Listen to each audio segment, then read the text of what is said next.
one thing we haven't touched on, which is really confusing to people, is should you store your eggs in the refrigerator or not?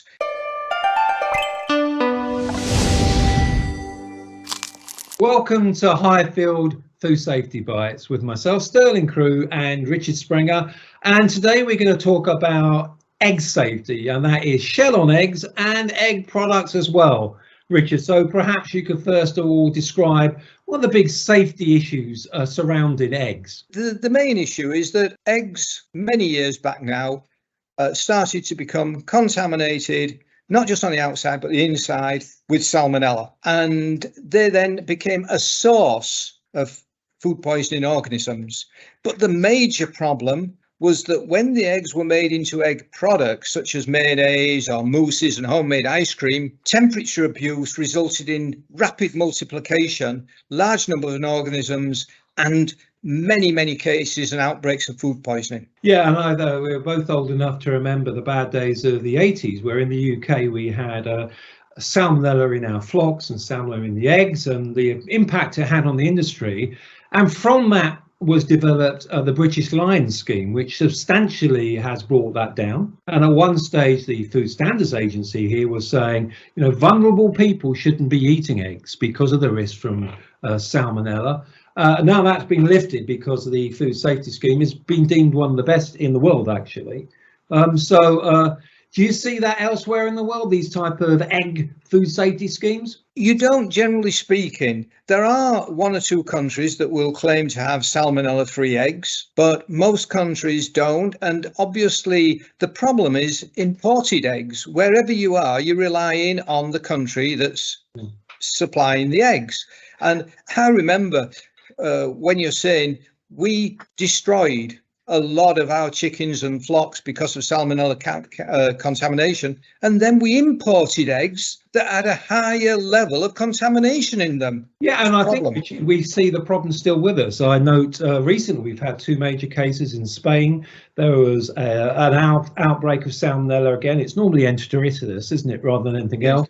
And also the fact that, when you look at it, it was where did the eggs come from, and then how were they treated when they're in the kitchen? Foods that you don't thoroughly cook. When you have runny eggs, which is a lot of people love.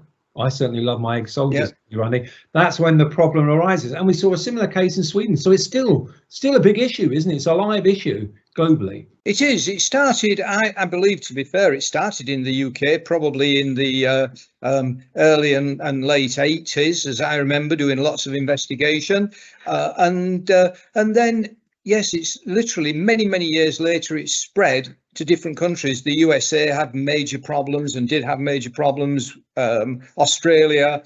And so lots of developed countries started to have problems with eggs. And this is one of the major things to me, is people were concentrating on eggs, which is an important source, as I've said. But the major problem was the abuse of low temperature products made from eggs. That's the major problem, and that's what people should concentrate on, and unfortunately didn't. But it's a cultural thing as well, isn't it? As in, I thought the interesting aspect to the Spanish outbreak is that they deliberately keep their eggs running, much the same we do when it comes to dipping our egg soldiers. I don't know. I like my runny egg, and I like to use raw eggs in if I'm making a mayonnaise. I make my own mayonnaise.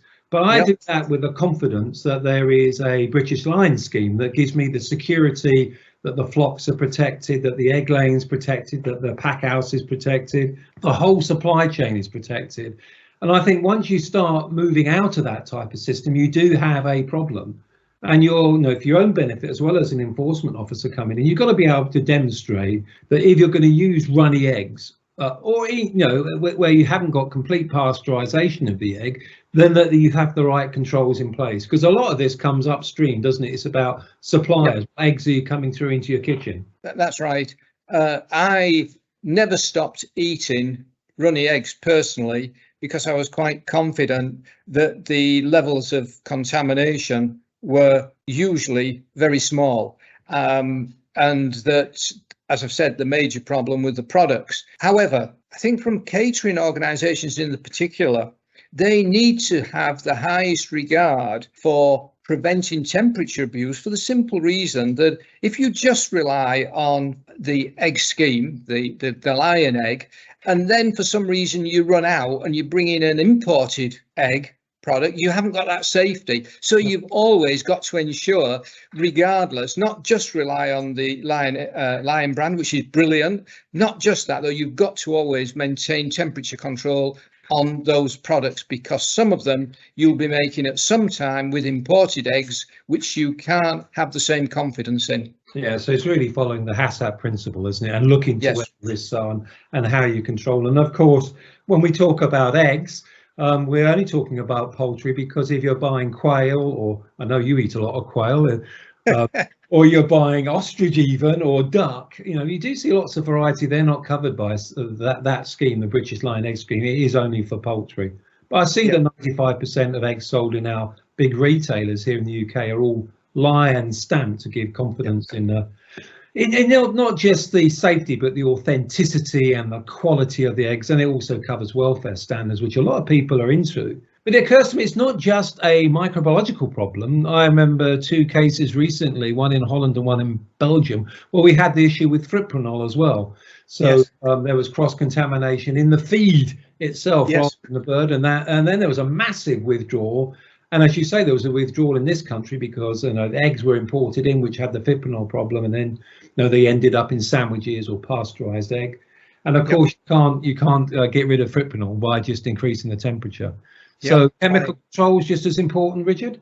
Exactly. I mean, it's unusual, but yes, we did have, as you said, that problem, which hasn't fortunately replicated, as far as I know, in other countries. It was just that one-off, unlike the salmonella problem, which is a global problem. Yeah, I think the issue with coming from Holland is because people export now, don't they, as you say, is that it was not just coming to the UK, it was going through the whole of Europe. So it was a mass recall. It was very expensive. And then I suppose you think about, we're still going on. Poland, I believe, last year had the biggest outbreak of salmonella from eggs actually recorded. So it is a live issue for all those people who are handling food. And we like nutritious eggs. They're a great product. They're packed well. People love to eat them. But we have to make sure those controls are in place. One final word of wisdom. So if you're going to make yourself some egg shoulders tonight, what would you be doing? Would you be thoroughly cooking them so that they are completely boiled and that they're thick and not runny, so you know that the heat process is working? Would you still? As I've said, I would personally use runny eggs, but it's obviously a risk for vulnerable people. I think one thing we haven't touched on, which is really confusing to people, is should you store your eggs in the refrigerator or not?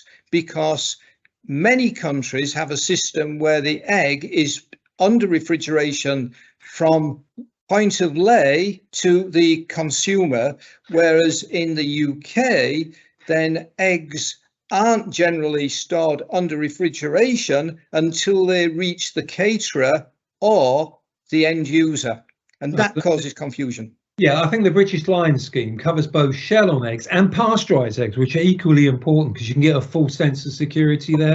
And the scheme requires that there is a complete cool chain between once the egg is being laid, right through the whole process, right up until it gets to the door of the retailer or to the caterer, and then it's left to the caterer to make their decision. But if you had eggs and you're in hospitality, you've got a restaurant, where would you store them, Richard?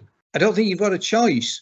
Basically, once an egg is older than 21 days, the antimicrobial properties start disappearing, and they've got to be stored under refrigeration. End of story. You've only got the first few weeks to enable you to have no refrigeration, as long as you keep them cool below 20 degrees centigrade. That's the UK system. No, I think I totally agree with you. If you go into my kitchen now, you'll find the eggs in the refrigerator in an egg area, rather than thinking it's somehow just left out in the pantry. So, Richard, thank you very much. That was an excellent view of eggs. If you don't mind me saying, you're obviously an expert in this type of thing. So thank you, Richard. Guys, if you're interested in this, you want to share this conversation, please push the like button, or you can share it. So thank you for joining us. Thank you, Richard. Goodbye. Thank you. Goodbye.